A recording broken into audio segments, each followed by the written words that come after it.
பேசுவீங்க? யாரெல்லாம் பொய் பேசுவீங்க? சிச்சோ, பொய் பேசவே கூடாது. ஏசப்பைக்கு கொஞ்சம் கூட பிடிக்காத விஷயம். பொய் சொன்னா என்ன நடக்கும்? ஒரு டிராமா மூலமா பார்ப்போமா? பார்ப்போம். மறைக்கப்பட்ட உண்மை. இயேசு கிறிஸ்து உயிர்த்தெழுந்து விண்ணுக்கு சென்ற பின் சபைகள் வேகமாக வளரத் தொடங்கினர். விண்ணுக்கு சென்ற இயேசு கிறிஸ்து சீக்கிரமாக வருவார் என்ற எதிர்பார்ப்பு மக்களிடையே இருந்தனர். அதனால் தங்கள் உடைமைகளை பொதுவாக பகிர்ந்து கொண்டனர். ஆனால் ஒரு குடும்பம் மட்டும் பகிர்ந்து கொள்வதில் உண்மை இல்லாமல் இருந்தனர். உண்மை மறைக்கப்பட்டது. அதோ பரிதாபம்! ஜீவனும் எடுத்து கொள்ளப்பட்டது. யார் அந்த குடும்பம் என்று இந்நாடகத்தில் பார்ப்போம். ஏ சப்பீராள், இங்கே வா, உன்கிட்ட ஒரு முக்கியமான விஷயம் பேசணும். இது வந்துட்டேங்க. என்ன விஷயம்? ஏதோ முக்கியமான விஷயம் சொன்ன மாதிரி கேட்டுச்சு. என்னங்க அது? சொல்லுங்க சீக்கிரம். அது பொது உடைமைக்கு கொடுக்கறதுக்கு சொத்து வித்தோம்ல. ஆமாங்க. அந்த சொத்தை வித்து பேதிரியா கிட்ட பணத்தை எல்லாம் ஒப்படைச்சிட்டிங்களா? இல்லை, நான் சொல்றத முழுசா கேளு. சொல்லுங்க. அந்த நிலம் வித்த பணம் எல்லாம் நம்ம கொடுக்க வேண்டாம். அதுல ஒரு பங்கு நம்ம எடுத்துட்டு இன்னொரு பங்கு கொடுக்கலான்னு நான் நினைக்கிறேன். நீ என்ன நினைக்கிற?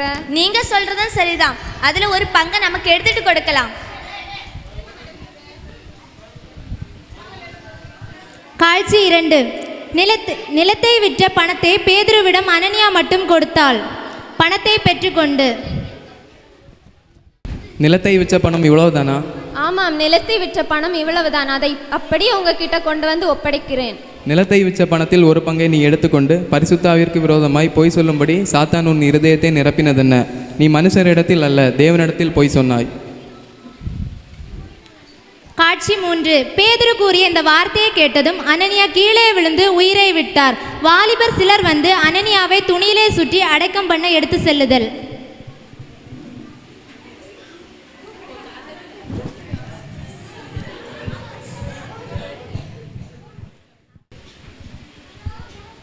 பேதுரையா, என் கணவர் நிலத்தை விற்ற பணத்தை உங்ககிட்ட ஒப்படைச்சிட்டாரா? ஒப்படைத்து விட்டார். நிலத்தை விற்ற பணம் இவ்வளவுதானா? ஆமாங்க ஐயா. அதுல என்ன சந்தேகம்? இவ்வளவுதான் கிடைச்சிச்சு. கர்த்தருடைய ஆவியை நீயும் உன் கணவரும் சோதிக்க உன் நிரப்பினது என்ன? இதோ உன் கணவன் இறந்து விட்டான். அவனை அடக்கம் பண்ண செஞ்சவர்கள் வாசற்படியில் நிற்கிறார்கள். உன்னையும் இப்போ வெளியே கொண்டு போவார்கள்.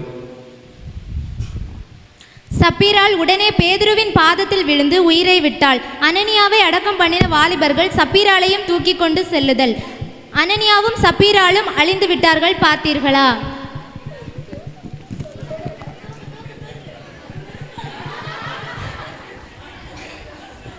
அன்பு பிள்ளைகளே, உண்மை மறைக்கப்பட்டதால் ஜீவன் இழக்க வேண்டிய நிலை வந்தது. நீங்க எந்த சூழ்நிலையில போய் சொல்லக்கூடாது. எல்லோரிடமும் உண்மை மட்டும் பேச வேண்டும். உண்மையைத்தான் தேவன் விரும்புகிறார். நன்றி.